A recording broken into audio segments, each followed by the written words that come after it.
안녕하세요. 오늘도 여러분과 중요한 건강 정보를 나누려 합니다. 라면 한 젓가락에도 불안해하시는 어르신들을 너무 많이 봐왔습니다. 좋아하던 음식을 멀리하며 식탁 앞에서 한숨만 쉬는 분들을 볼 때마다 마음이 아팠습니다.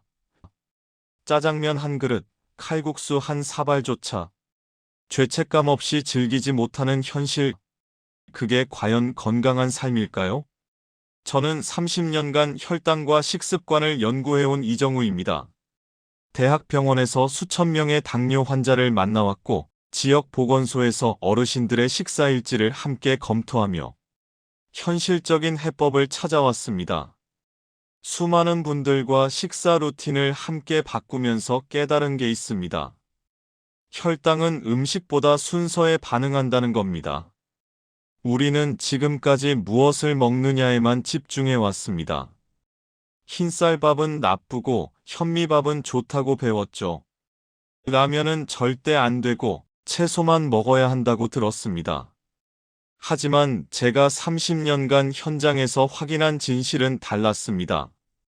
라면을 먹더라도, 짜장면을 드시더라도, 심지어 떡볶이를 드시더라도 단 500원짜리 습관 하나만 바꾸면 혈당이 훨씬 천천히 오를 수 있습니다. 여러분, 혈당 관리가 왜 이렇게 어렵게 느껴지실까요? 그건 우리가 잘못된 방향으로 노력하고 있기 때문입니다. 음식을 줄이고 참고 견디는 방식으로는 절대 오래 갈 수 없습니다. 인간은 본능적으로 맛있는 음식을 원하게 되어 있고, 그 욕구를 억누르는 건 극도의 스트레스를 만들어냅니다. 오늘은 제가 직접 연구하고 많은 어르신들이 실천해온 작은 루틴 하나를 알려드리겠습니다. 이 방법은 음식을 포기하지 않으면서도 혈당을 관리할 수 있는 가장 현실적이고 지속 가능한 방법입니다. 공감되셨다면 한 줄 남겨주세요. 여러분의 댓글 하나하나가 저에게는 큰 힘이 됩니다. 얼마 전 제가 상담했던 76세 김순자 어르신 이야기를 들려드릴게요. 순자 어르신은 라면 없이는 하루를 못 버티시던 분이었어요.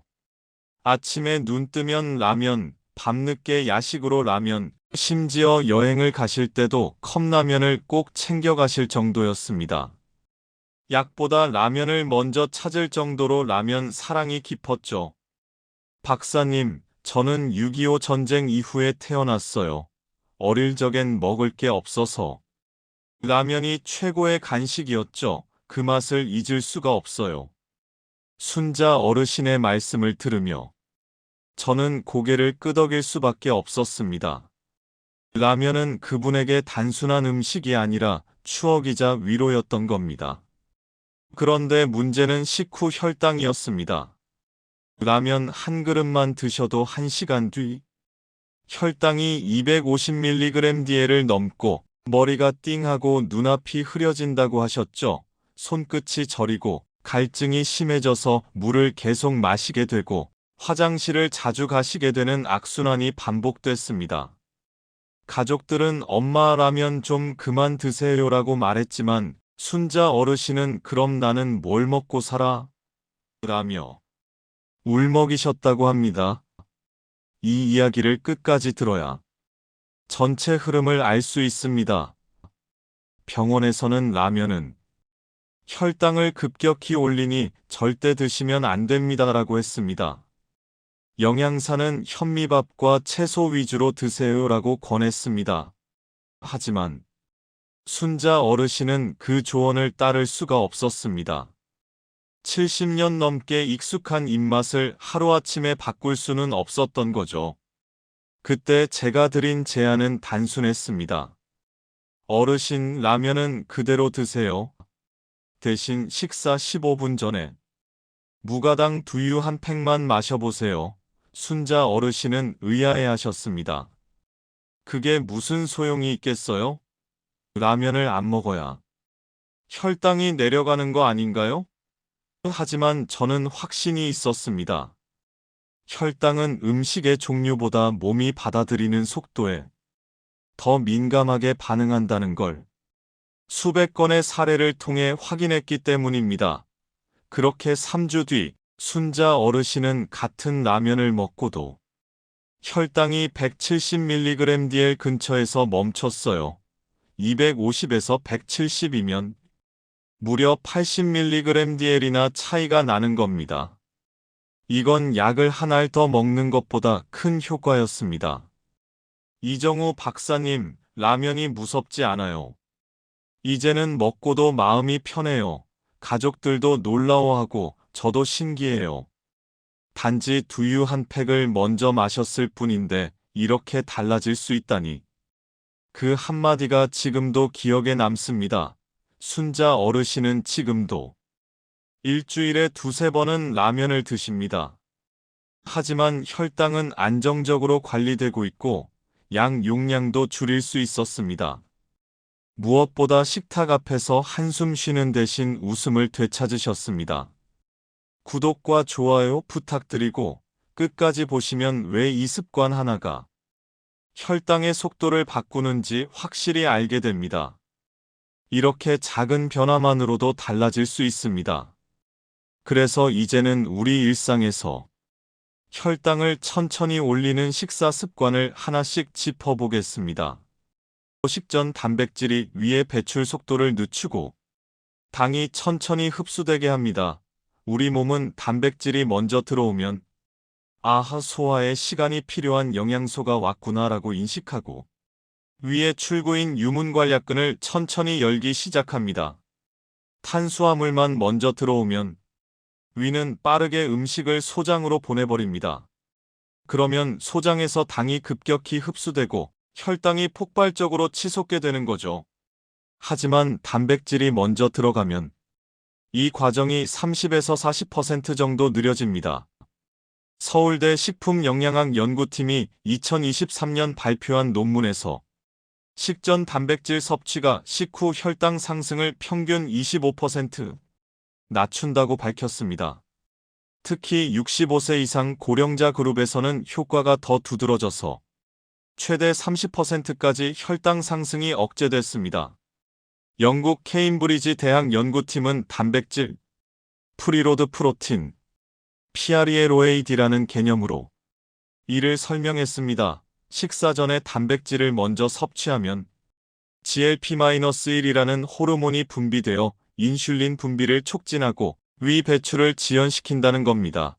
실제 사례 76세 김순자님은 라면을 그대로 드시면서도 이 루틴 하나로 혈당이 250에서 170으로 거의 절반 가까이 줄었습니다.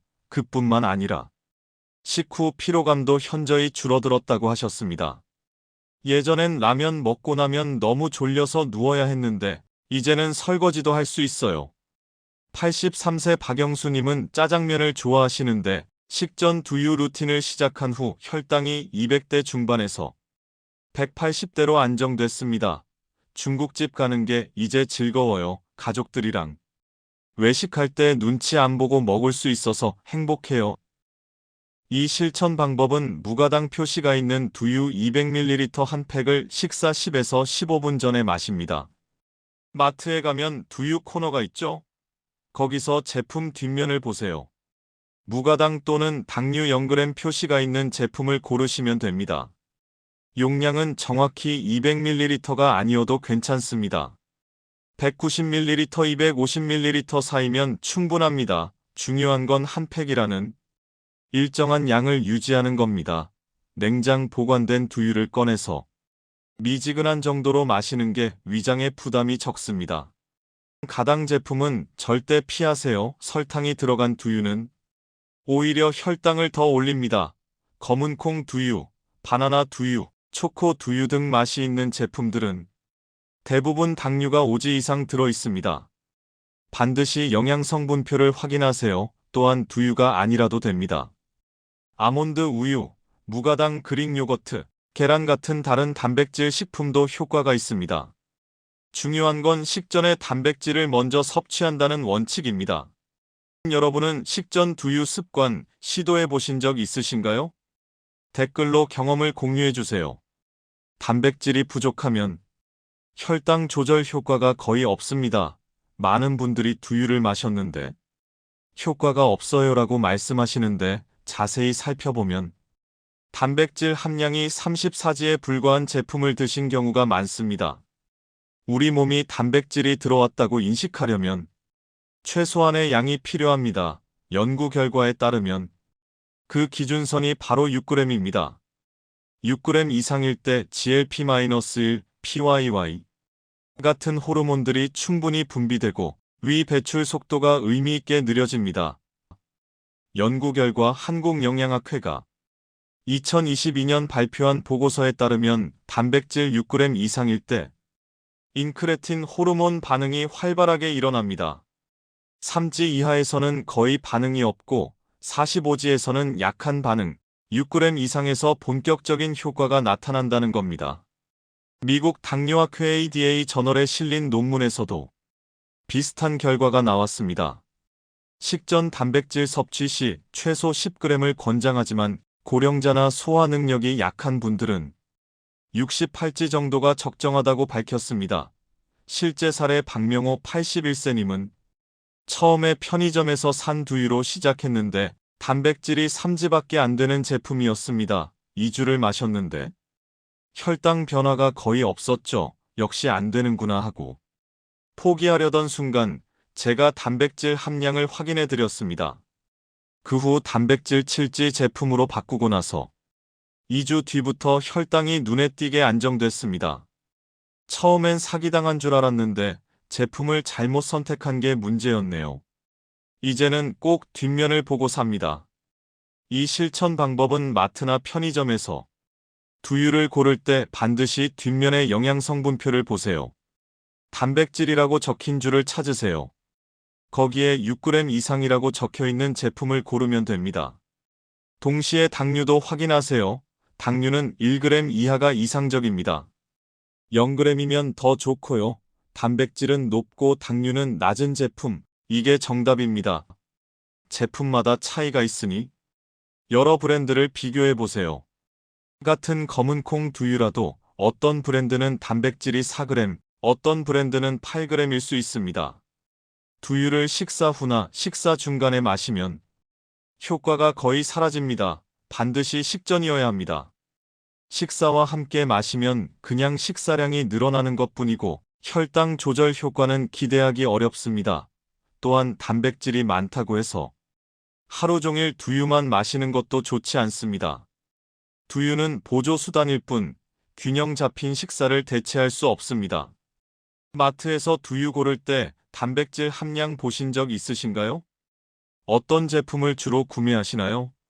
단백질이 먼저 들어가야 인슐린 준비가 시작됩니다. 식사 직전이나 식사 중에 두유를 마시면 효과가 반감됩니다. 우리 몸은 단백질을 감지하고 호르몬을 분비하는데 약 10에서 15분의 시간이 필요합니다. 이 시간 동안 위장은 소화 준비 모드로 전환됩니다. 위산 분비가 시작되고 소장에서는 인크레틴 호르몬이 준비되고 췌장에서는 인슐린 분비 시스템이 대기 상태로 들어갑니다. 이런 준비 과정 없이 탄수화물이 갑자기 들어오면 몸이 당황하게 되는 거죠. 연구 결과 영국 케임브리지 대학 연구팀은 단백질 프리로드의 타이밍을 연구했습니다. 식사 직전, 5분 전, 10분 전, 15분 전, 20분 전으로 나눠서 실험한 결과 10분에서 15분 전이 가장 효과적이었습니다. 0분이나 5분은 효과가 약했고 20분 이상은 공복감이 커져서 오히려 과식을 유도할 위험이 있었습니다. 일본 도쿄 영양연구소의 실험에서도 비슷한 결과가 나왔습니다. 실제 사례 69세 이정자님은 처음에 식사하면서 두유를 함께 마셨습니다.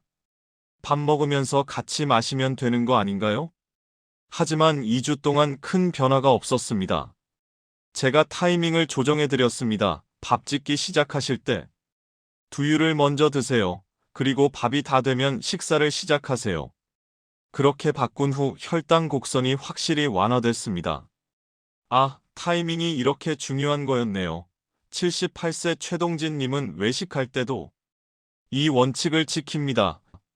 식당에 도착하면 먼저 두유를 사서 마시고 10분 정도 기다렸다가 주문을 하십니다. 치킨집 가도 중국집 가도 이 루틴만 지키면 혈당이 안정적이에요. 집에서 식사하실 때는 식사 준비를 시작하기 전에 두유를 드세요. 밥을 짓거나 국을 끓이기 시작할 때 두유 한 팩을 먼저 마시면 딱 좋습니다. 외식할 때는 식당에 도착해서 자리에 앉으면 바로 두유를 마시고 메뉴를 보면서 10분에서 15분 정도 기다렸다가 주문하세요. 편의점이나 자판기에서 두유를 미리 사두는 것도 좋은 방법입니다. 시계를 보면서 정확히 15분을 잴 필요는 없습니다. 대략 10에서 15분 정도의 여유만 두면 충분합니다. 너무 신경 쓰면 스트레스가 되니까요. 너무 일찍 마시면 공복감이 커질 수 있습니다.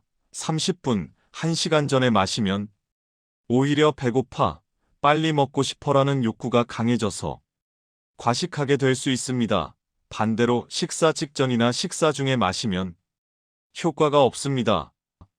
10에서 15분이라는 시간을 꼭 지켜주세요. 여러분은 식사 전 몇 분 전에 준비를 하시나요? 두유 마시는 타이밍은 어떻게 정하시나요? 한 팩이면 충분하고 과유불급입니다. 과량 섭취 시 포만감이 너무 커져서 오히려 식사 균형이 무너집니다. 좋은 거면 많이 마시는 게 낫지 않나요? 라고 묻는 분들이 많습니다. 하지만 두유는 약이 아니라 신호입니다. 두유의 역할은 몸에게 지금부터 음식이 들어올 거야. 준비해라고 알려주는 겁니다.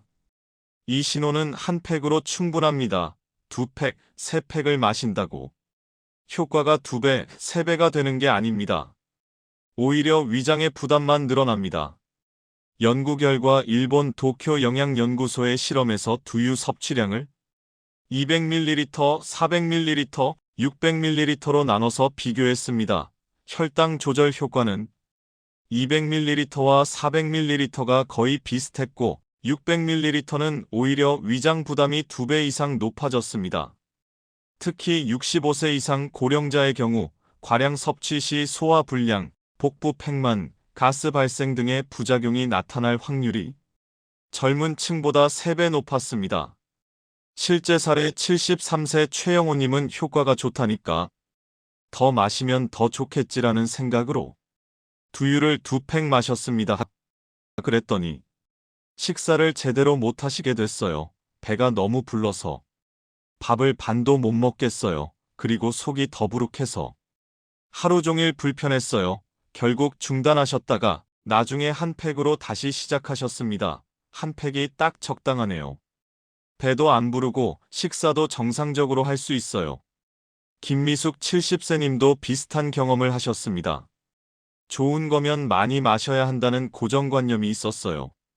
하지만 한 팩으로 충분하다는 걸 깨달았습니다. 이 실천 방법은 200ml 한 팩만 드세요. 더도 말고. 딱 한 팩 이게 정답입니다. 두유는 약이 아니라 신호라는 걸 기억하세요.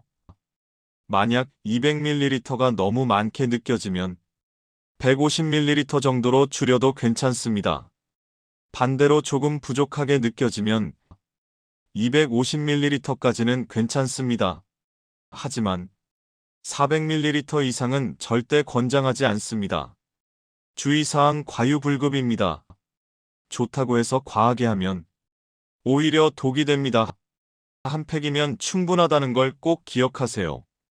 또한 두유만 믿고 식사를 소홀히 하면 안 됩니다. 두유는 보조수단일 뿐 영양 균형 잡힌 식사가 가장 중요합니다. 혹시 좋은 음식이라고 양을 늘려보신 적 있으신가요? 그 결과는 어땠나요? 하루, 이틀이 아니라 최소 2에서 3주 이상 꾸준해야 몸이 반응합니다. 많은 분들이 이틀 해봤는데 효과가 없어요라고 포기하십니다. 하지만 우리 몸은 새로운 루틴에 적응하는 데 시간이 필요합니다. 처음 며칠은 몸이 이게 뭐지? 라고 당황합니다. 일주일 정도 지나면 아, 이게 패턴이구나라고 인식하기 시작합니다. 2에서 3주가 지나야 이제 이게 익숙해라며 자연스럽게 반응합니다. 연구 결과 대한당대사학회가 2023년 발표한 연구에 따르면 루틴 변화는 21일 이상 지속할 때 체내 반응이 안정화됩니다. 21일 법칙이라고 하죠. 행동심리학에서도 같은 행동을 21일 이상 반복하면 습관으로 굳어진다고 합니다. 특히 대사 관련 변화는 더 긴 시간이 필요합니다. 혈당 조절 시스템, 호르몬 분비 패턴, 소화효소 분비 등이 모두 새로운 루틴에 맞춰 재조정되는데 최소 3주가 걸립니다. 실제 사례 김순자님도 처음 일주일은 큰 변화가 없었습니다. 별로 효과가 없는 것 같은데요? 라고 하셨죠. 하지만 제가 3주는 해보세요 라고 권했고 순자님은 믿고 따라주셨습니다. 2주째부터 조금씩 혈당이 낮아지기 시작했고 3주째부터는 눈에 띄게 수치가 안정됐습니다.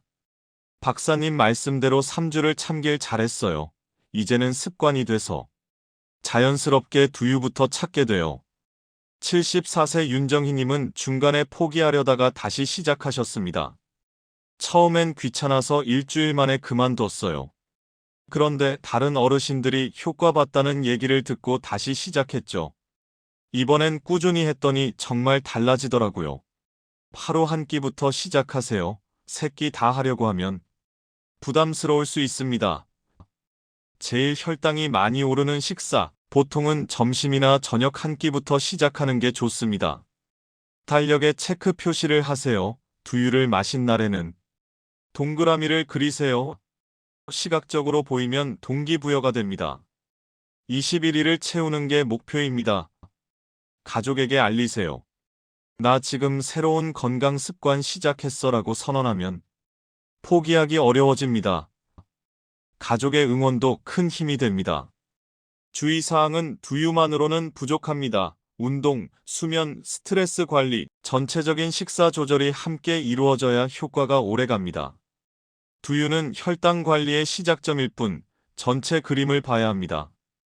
또한 혈당 약을 드시는 분들은 의사와 상담 없이 약을 줄이거나 끊으면 안 됩니다. 두유 루틴을 시작했다고 곧바로 약을 조절하는 건 위험합니다. 최소 3개월 이상 안정적으로 혈당이 유지될 때 의사와 상담하세요. 여러분은 얼마나 꾸준히 같은 습관을 이어가고 계신가요? 가장 오래 유지한 건강 습관은 무엇인가요? 이제 다음으로는 우리 몸을 혈당 완만 모드로 유지시키는 생활 습관을 정리해 드리겠습니다. 식사 순서 바꾸기 입으로 들어가는 순서가 혈당을 결정합니다. 단백질, 채소, 탄수화물 순으로 먹으면 혈당 상승률이 30% 낮아집니다. 이건 단순한 이론이 아니라 수백 건의 임상 연구로 입증된 사실입니다. 왜 순서가 중요할까요? 위장은 먼저 들어온 음식을 먼저 처리합니다. 단백질과 채소가 먼저 들어가면 위에 아래쪽부터 차곡차곡 쌓이고 탄수화물은 맨 위에 올라갑니다. 그러면 탄수화물이 소장으로 내려가는 속도가 느려지는 거죠. 반대로 밥부터 먹으면 탄수화물이 위 아래쪽에 자리 잡고 바로 소장으로 빠르게 내려갑니다. 그러면 혈당이 급격히 치솟게 됩니다. 실천 방법: 식탁에 앉으면 반찬 순서를 미리 정해두세요. 첫 번째 단백질 반찬 생선, 두부, 계란, 고기 등 두 번째 채소 반찬 나물, 샐러드, 김치 등 세 번째 밥이나 국수 등 탄수화물 처음엔 어색하고 불편할 수 있습니다. 평생 밥부터 먹던 습관을 바꾸는 게 쉽지 않죠. 하지만 2에서 3주만 의식적으로 노력하면 자연스러워집니다. 외식할 때도 마찬가지입니다. 고기를 구워 먹는 식당이라면 고기부터 먹고 쌈 채소를 먹고 마지막에 밥을 먹으세요. 중국집에서도 짬뽕 국물이나 탕수육부터 먹지 말고 군만두나 잡채 같은 반찬부터 드세요. 국물이나 달콤한 반찬은 마지막에 드세요. 국물에는 전분이나 당분이 많이 녹아 있어서 흡수가 빠릅니다. 조림, 볶음 같은 달콤한 반찬도 마찬가지예요. 너무 경직되게 지킬 필요는 없습니다. 가끔 밥부터 먹고 싶으면 먹어도 됩니다. 완벽을 추구하다가 스트레스 받으면 오히려 안 좋습니다. 7080%만 지켜도 충분히 효과가 있습니다. 질문: 여러분은 어떤 순서로 식사하시나요? 식사 순서를 바꿔본 경험이 있으신가요? 이 식사 중 물은 조금씩 위장의 속도를 조절하세요. 물은 위의 음식 이동 속도를 빠르게 하므로 조금씩 나눠 마시는 게 좋습니다. 식사 중에 물을 많이 마시면 위 내용물이 희석되고 위의 출구인 유문이 빨리 열립니다. 그러면 음식이 급하게 소장으로 내려가고 혈당도 급격히 오릅니다. 반대로 물을 전혀 안 마시면 목이 막히고 소화가 안 됩니다. 적당한 양을 조금씩 나눠 마시는 게 정답입니다. 식사 중 한 모금씩 총 10만 150ml 정도만 마시세요. 목이 막힐 때 입을 헹구는 정도면 충분합니다. 갈증이 나면 참지 말고 마시되 한 번에 벌컥벌컥 마시지 말고 조금씩 입에 머금듯이 마시세요. 식후 30분에 충분히 보충하세요. 식사가 끝나고 30분 정도 지나면 음식이 어느 정도 소장으로 내려간 상태입니다. 그때 물을 충분히 마셔서 수분을 보충하세요. 주의사항: 식사할 때 물을 많이 마시는 편이신가요? 한 끼에 500ml 이상 마신다면 줄여보세요. 반대로 물을 전혀 안 마시는 분들도 계십니다. 그것도 좋지 않습니다. 최소한의 수분은 필요합니다. 질문: 식사할 때 물을 어느 정도 마시시나요? 한 모금씩 마시는 습관을 시도해 보실 건가요? 3. 식후 가장 쉬운 혈당 관리법을 추가 정보로 알려드리겠습니다. 식후 가벼운 움직임은 근육이 당을 소모하게 해 혈당을 완화합니다. 운동이라고 하면 부담스럽지만 단지 10분 걷기만으로도 충분합니다. 근육은 움직일 때 당을 에너지로 사용합니다. 식후에 가만히 앉아 있으면 혈액 속 당이 갈 곳이 없어서 계속 높게 유지됩니다. 하지만 걸으면 근육이 당을 흡수해서 쓰기 때문에 혈당이 자연스럽게 내려갑니다. 실천 방법: 식사 후 1020분 정도 천천히 걸으세요. 집 안에서라도 괜찮습니다. 거실을 왔다 갔다 하거나 설거지를 하거나 빨래를 정리하는 것도 좋은 움직임입니다. 밖으로 나가면 더 좋습니다. 아파트 단지 한 바퀴, 동네 한 블록만 돌아도 충분합니다. 속도는 천천히 대화하면서 걸을 수 있는 정도면 됩니다. 식후 바로 격한 운동은 피하세요. 뛰거나 계단 오르기 같은 강도 높은 운동은 소화에 방해가 됩니다. 몸이 불편하거나 날씨가 안 좋으면 무리하지 마세요. 집 안에서 스트레칭이나 가벼운 가사 노동으로 대체해도 효과가 있습니다. 질문: 식후에 잠깐이라도 몸을 움직이시나요? 어떤 활동을 하시는지 궁금합니다. 밤늦게 먹으면 인슐린 민감도가 떨어져 혈당이 더 오래 머뭅니다. 우리 몸은 밤에는 휴식 모드로 들어갑니다. 대사 속도가 느려지고 인슐린 반응도 둔해집니다. 그 상태에서 음식을 먹으면 혈당이 높게 오르고 아침까지도 높은 상태가 유지될 수 있습니다. 이를 새벽 고혈당이라고 하는데 많은 당뇨 환자들이 겪는 문제입니다. 저녁 식사는 7시 이전에 마치는 게 이상적입니다. 최소한 취침 시간이 11시라면 최소한 8시 이전에는 식사를 끝내세요. 배가 고프면 따뜻한 물 한 잔으로 달래세요. 물은 칼로리가 없고 따뜻하면 속이 편안해집니다. 정 참기 어려우면 오이, 방울토마토 같은 저당 채소를 조금 드세요. 탄수화물이나 과일은 피하세요. 주의사항: 늦은 간식은 절대 피하세요. 과자, 빵, 라면, 과일 등은 밤에 먹으면 다음날 아침 혈당에 악영향을 줍니다. 일찍 자는 것도 중요합니다. 늦게까지 깨어 있으면 자연스럽게 야식을 찾게 됩니다. 여러분의 저녁 시간은 몇 시인가요? 야식을 자주 드시는 편인가요? 두유 외 단백질 대체 식품 다양한 선택지를 활용하세요. 계란, 요거트, 견과류 등도 비슷한 프리로드 효과가 있습니다. 두유가 없거나 두유가 맞지 않는 분들은 다른 단백질 식품으로 대체할 수 있습니다. 중요한 건 단백질 6g 이상이라는 기준입니다. 어떤 식품이든 이 기준만 맞으면 효과가 있습니다. 삶은 달걀 1개 단백질 약 67g, 휴대하기 편함 무가당 그릭 요거트 단백질 10g 이상, 포만감 우수 견과류 한 줌 아몬드 20알 정도면 단백질 6g 치즈 한 장 단백질 57g, 간편함 주의사항 당이 첨가된 요거트는 피하세요. 플레인 또는 무가당 표시가 있는 제품을 고르세요. 견과류는 칼로리가 높으니 한 줌 이상은 먹지 마세요. 여러분은 어떤 단백질을 즐겨 드시나요? 두유 외에 시도해보고 싶은 식품이 있으신가요? 이제 오늘 내용을 마무리하면서 꼭 기억해야 할 한 가지를 정리해드리겠습니다. 오늘 말씀드린 내용을 정리해보겠습니다. 많은 분들이 혈당은 음식 때문이라고 생각하지만 실제로는 먹는 순서와 준비가 훨씬 더 중요합니다.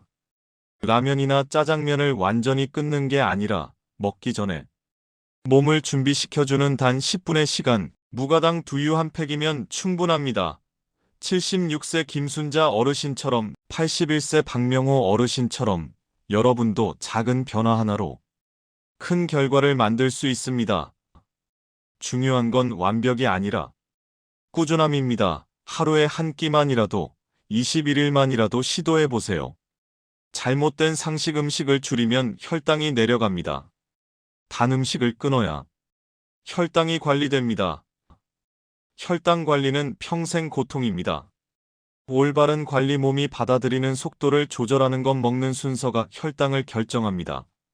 작은 습관 하나로 큰 변화를 만듭니다. 오늘 당장 실천할 수 있는 단 하나의 제안, 내일 점심 식사 전 무가당 두유 한 팩을 먼저 마셔보세요. 당 수치뿐 아니라 마음의 불안도 함께 내려갈 겁니다.